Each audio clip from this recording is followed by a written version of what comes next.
I am Ezekiel Herod, and then I am reporter number 3, for the machine number 3. A chocolate box in the form of triangle prism as a base of 3 centimeter in height of 4.5 centimeter, and the box height is 25 centimeter. Then what's the volume of the box into cubic inches? So step 1, V, which is in volume, then 1 over 2 times base times height of triangle x length.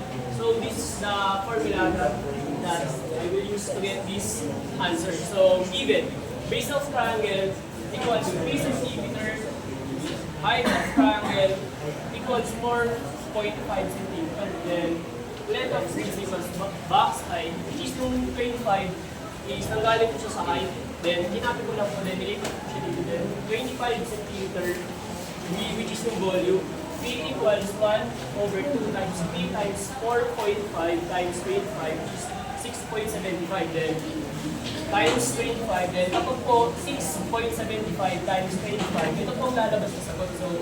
So the answer is 168.75 centimeter raised to 3. So step 2 naman po, i-convert lang po natin siya sa cubes, centimeter into cube inches. So 1 inches equals 2.54 centimeter, 1 centimeter raised to 3. So yung 1, kinabilang po natin siya sa may centimeter, then ilipat po natin siya sa kabila. So yung over 2.54, which is yung 2.54 centimeter, then raised to 3. So kapag po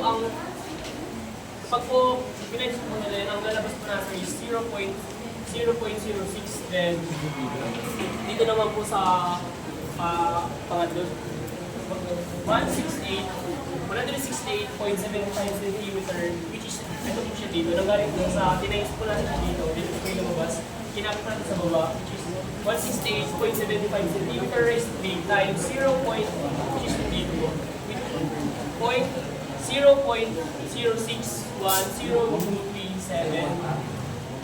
Ito po lalabas sa baba. And that's all.